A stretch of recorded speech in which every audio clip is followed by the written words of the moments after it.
Saudaraku seiman, dunia ini kita lalui, nikmati yang terbaik, tapi jangan sampai berlebihan. Dan Nabi SAW menjadikan tolok ukur orang itu bahagia bukan karena banyaknya hartanya.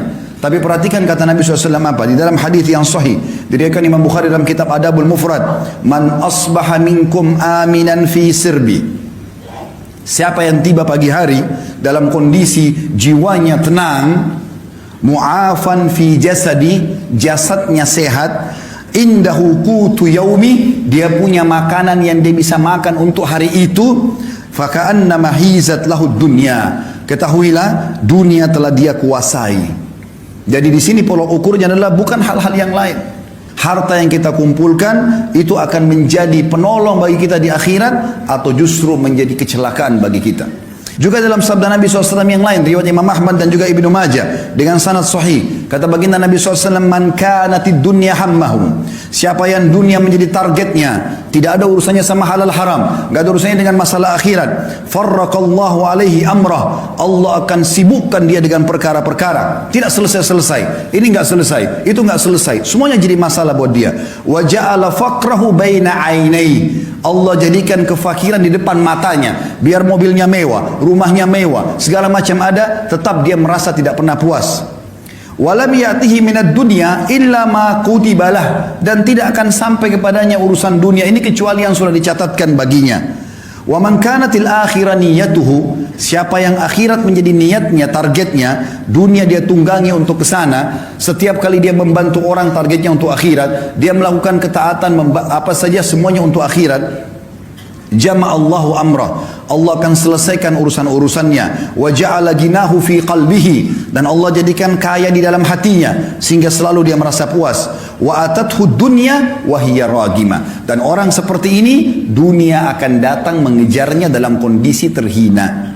Dalam pepatah dikatakan, siapa yang kejar akhirat, dunianya akan ikut, dan siapa yang mengejar dunia, akhiratnya akan luput. Saudaraku seiman, Nabi SAW juga mengingatkan kepada kita, yaqulu ibn Adam, dalam hadis sahih riwayat Imam Muslim, anak Adam banyak berkata, mali, mali, hartaku, hartaku, kapan proyekku bisa tembus, kapan aku begini, dari proyek ini ke proyek itu, tanpa memikirkan mana halal haramnya. Wa hallaka ya ibn Adam min malik, apakah kau sadar hai anak Adam, kata Nabi SAW, sesungguhnya hartamu illa ma akalta fa'afnait, sesungguhnya hanya dalam bentuk makanan lalu akan habis. Au labista fa'ablait, atau kau beli pakaian lalu kemudian punah juga. Au tasaddaqta fa'amdait, atau kalau kau cerdas kau akan sedekahkan maka beruntunglah kamu. Ali bin Abi Thalib mengingatkan kepada kita dalam riwayat Bukhari, beliau mengatakan irtahalatid dunya mudbirah, ketahuilah dunia sudah meninggalkan kita, umurnya dunia makin sedikit. Sudah banyak orang sebelum kita meninggal dunia yang jauh lebih hebat daripada kita, lebih banyak idenya, lebih banyak keturunannya, sebagaimana saya katakan tadi. Wartahalatil akhirah muqbilah, dan akhirat sedang menuju kepada kita. Walikulli wahidin minhuma banun, kedua wilayah ini punya anak-anak. Fakunu min abna'il akhirah, jadikan anak-anak akhirat. Wala takunu min abna'id dunya, dan jangan kalian tinggal menjadi anak-anak dunia. Fa innal yawma amalun wala hisab, karena hari ini di dunia bisa bebas beramal tapi belum ada hisabnya. Wa gadan hisabun bila amal, tapi besok di akhirat akan ada hisab, tidak ada lagi kesempatan untuk beramal. Saudaraku seiman, di dalam hadis yang lain juga Nabi SAW mengatakan, kun fid dunya ka'annaka gharibun aw abiru sabil, jadikan dirimu di dunia ini seperti orang yang asing atau hanya sekedar lewat saja. Dalam riwayat lain, wa'udda nafsaka min ahlil kubur, dan selalu siapkan dirimu untuk menjadi penghuni kubur. Wa qala Ibnu Umar radhiyallahu anhuma, dan Abdullah bin Umar berkata dalam riwayat yang sama bersambung menanggapi hadis Nabi SAW, riwayat Bukhari, idza amsayta fala tantadhirus sabah, kalau kau tiba sore hari jangan tunggu pagi hari. Wa idza asbahta fala tantadhirul masa, kalau kau tiba pagi hari jangan tunggu sore hari. Wa khudh min sihhatika limaradik, maksimalkan masa sehatmu sebelum kamu sakit. Wa min hayatika limautik, dan selama hidupmu untuk persiapan matimu. Juga dalam hadis yang lain kata Nabi SAW, mali walid dunya, untuk apa saya mengejar dunia ini berlebihan. Ma'ana wad dunya, perumpamaan aku dengan dunia, kata Nabi SAW, innama mathali wa mathalud dunya kamathali rakibin dhalla tahta syajaratin thumma raha wa tarakaha. Sesungguhnya perumpamaan aku dengan dunia ini seperti seorang musafir yang kebetulan penat, capek, lalu kemudian dia pun duduk di sebuah pohon, kemudian dia akan pergi meninggalkan tempat tersebut. Ibaratnya, ini bahasa saya, kalau kita seperti lagi safar dari Jakarta ke Surabaya naik bus, maka bus-bus itu mampir di rest area, di tempat istirahat. Maka ada orang yang cerdas, dia mampir sebentar lalu kemudian dia naik bus untuk melanjutkan ke tempat tujuannya. Tapi ada orang yang konyol, dia sengaja tinggal di situ, dia tidak ikut dengan busnya, maka terbengkalailah dia gara-gara tidak ikut dengan tunggangannya. Kita sedang menuju ke akhirat, dan dunia ini kita boleh nikmatin. Seorang muslim dibolehkan makan yang enak, karena Allah mengatakan halalan thayyiban. Halal boleh dan thayyib berkualitas.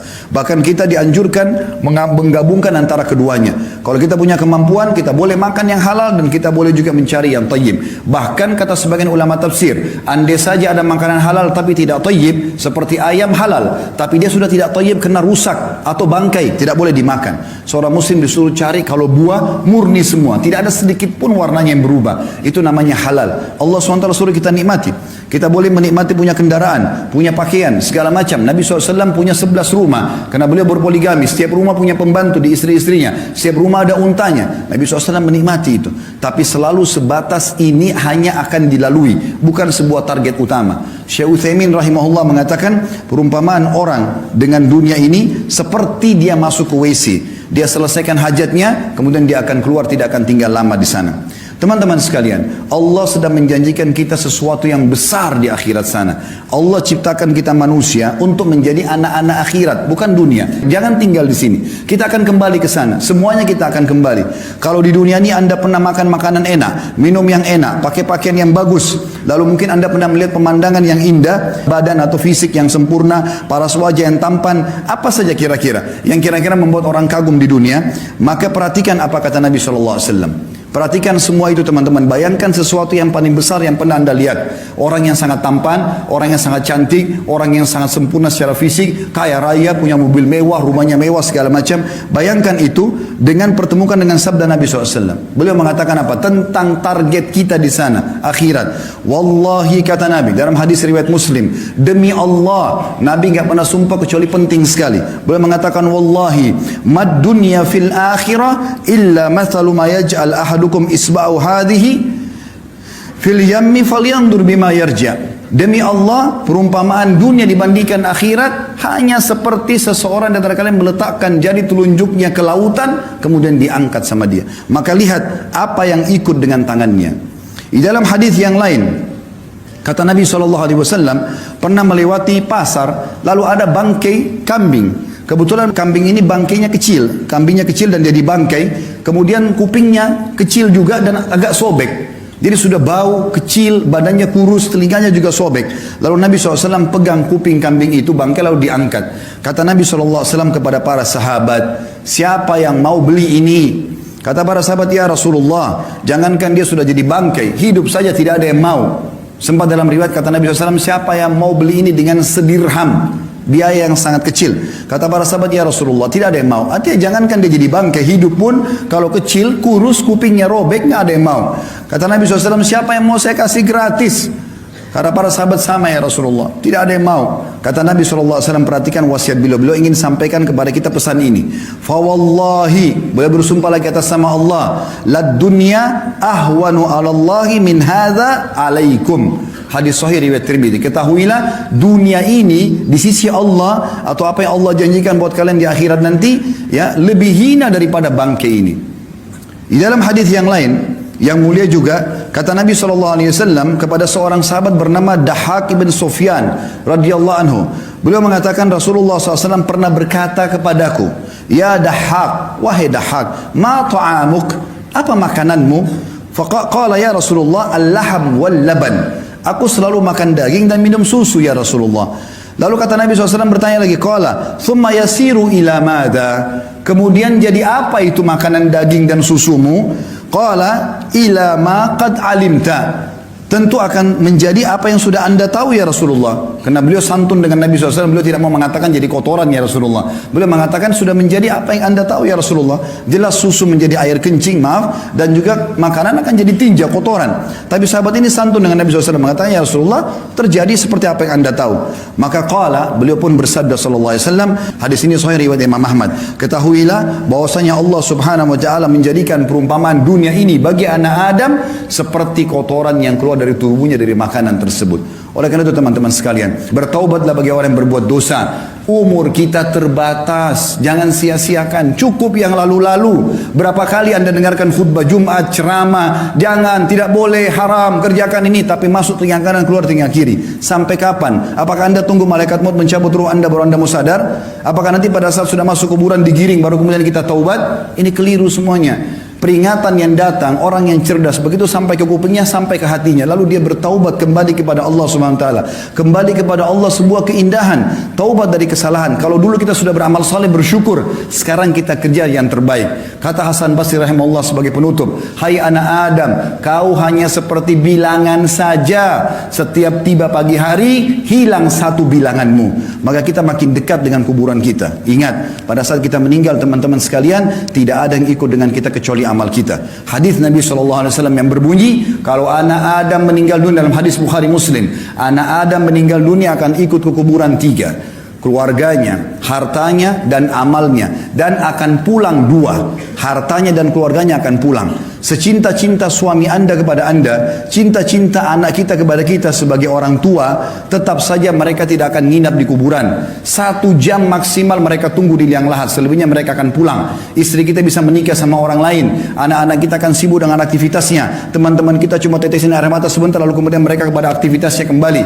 Mobil mewah kita hanya bisa parkir di pagar kuburan. Dan yang tinggal, kata Nabi SAW, setelah pulang keluarga dan hartanya, tinggal bersama amalnya. Sholat yang selama ini kita kerjakan hanya buru-buru, sedekah yang selalu keluarnya cuma 1.000-2.000 rupiah, selalu perhitungan ini dan itu, selalu bermaksiat tidak sempat taubat, itu yang tinggal bersama kita. Dan ini berbahaya. Kalau kita tidak tentukan mulai sekarang, maka sampai kapan? Allahu a'lam.